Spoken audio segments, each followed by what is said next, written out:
Hello everybody, Zach Couples, physical therapist here folks, and I've got some solutions for you if you're struggling with your hinge. Oh sweet, I got a match. We should meet up. Cool. You want to do Saturday at 7? No? Still nothing. No, not that hinge. I'm talking about this hinge. Hey, how you doing? I go by Big Z. So, I was wondering, can I pick you up? Yes, folks, I'm talking about the deadlift, any single variation of the deadlift. I was recently teaching my seminar, Human Matrix, and I found that there were really two common errors that people make when they're coaching the hinge. They either end up arching their back an excessive amount, which limits how much you're going to be loading through the legs, or you get the people who end up bending through the spine.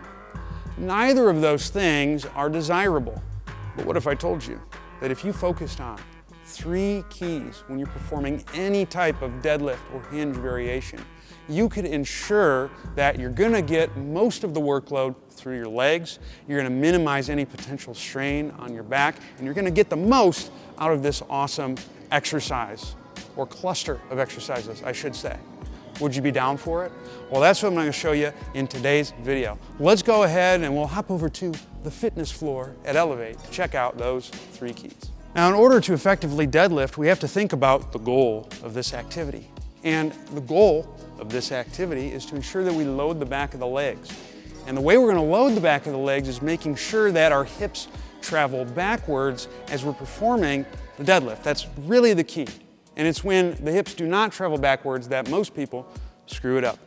The action of the hips moving backwards without any of the compensatory strategies that I had mentioned before is called sacral nutation. Basically, sacral nutation is when the bottom portion of the pelvis opens up, or the back of the pelvic floor becomes eccentric or on stretch, which allows you to move your body backwards. Now, the big issue that a lot of people have with that is sometimes they'll get the hips to move backwards, but they'll leave the torso more upright. And when that happens, that's when you get that arch. Or the other issue is people have a hard time performing that sacral nutation or moving the hips back, and they'll end up bending through the spine. What we want to ensure happening at the same time is you want the hips to move backwards and the torso to move downwards. Now I'm gonna show you some of the cues that I focus on to ensure that this happens. And so what you wanna do, I'm gonna use a kettlebell RDL to a Romanian deadlift to demonstrate that. So I'm gonna grip the kettlebell, it's gonna be hanging between my legs like so, at about just in front of the ankles.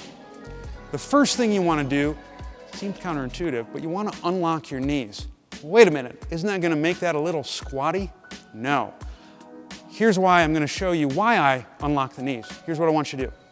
So I want you to think about pushing the hips backwards, but do so with hyperextension of your knees. So what you're gonna do is you're gonna straighten your knees, lock them as much as possible, like you're gonna do a stiff-legged deadlift. Try to push your hips back. Oh, well snap. You don't really have that much room. And so what ends up happening is in order for you to get down, you have to bend through your spine.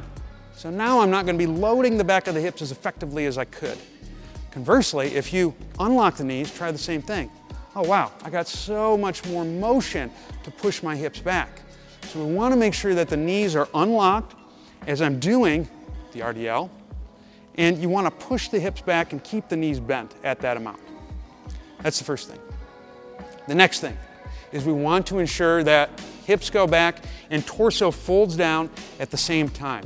Like I had said, most people will either push the hips back, leaving the torso up, or they'll bend the torso down and they'll move the hips, basically keep them stationary. And that's even some people who can get kind of low into a hinge. And a lot of times they'll even see that when someone's at the bottom. They'll get here and then they'll just bend all the way through their back, which is really gonna minimize the loading through the back of the legs. So what you wanna think about is soft knees, hips back, torso down at the same time. A couple cues that I like is one, you can karate chop yourself at the waist. That seems to work really well. You can think I'm gonna hit a door, with my hips, and I'm gonna hit my face on a table, do that at the same time. Or this really good cue that one of my supreme clientele, Carrie, so eloquently found, was you can think about closing the distance from your abs to your thighs like so. So we really want the hips to travel backwards and the torso to go downwards at the same time. Now the last and final cue is relevant if you are doing any floor-based deadlifts. So I'm talking about a kettlebell deadlift from the floor, a conventional deadlift, a trap bar deadlift, any of those, you have to be doing this. And that cue is, folks, once your hips stop moving backwards, you want to bend the knees.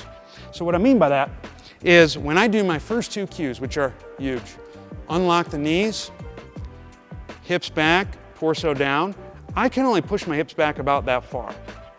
Now, if I want to do a deadlift to the floor, I have a few options. The most common option that people will do is bend through the back to get down, which I'm not really a big fan of, because why? You're not putting the load through the hips, or the legs for that matter. It's going to be mostly the back doing the work. What I want you to do instead is keep that torso position and let your knees bend to set the weight down, like so. So here, there, just like that. And then you're just going to reverse it on the way up. Hips stop going backwards, I'm going to bend the knees. Now as you drop down, a couple things you want to be thinking about, and this is the cue that I like. Imagine that when you hit the hips back, your rear is touching a wall. You want to slide down the wall like that without losing position. So you don't want to curl underneath and make it squatty. You also don't want to sit way back and push the wall down. I'm going to maintain pressure on the wall, slide down, slide up. Hit the wall, slide down the wall, slide up. Hit the wall, slide down the wall, slide up. And if you focus on those three things, unlock the knees, hips back and chest down at the same time, and sliding the body up and down as a unit, I guarantee that you're going to get way more leg activity out of your deadlifts, and no one, and yeah folks, I'm talking no one, is going to mess with you. There you have it, folks. Those are the three keys that you got to focus on if you want to make sure you get the most out of any deadlift variation. What struggles have you had with the deadlift? Are there things or cues that you like that I didn't cover? Why don't you go ahead and leave a comment below. And folks, I need a favor. If you enjoyed this video and you want more content like this, please hit the like and subscribe button while you're here hanging out with your boy Big Z. There's actually been some research that shows that if you do not hit the like and subscribe button, a kitten cries every time someone watches this video and doesn't do that. So please go ahead and take care of that while you're here.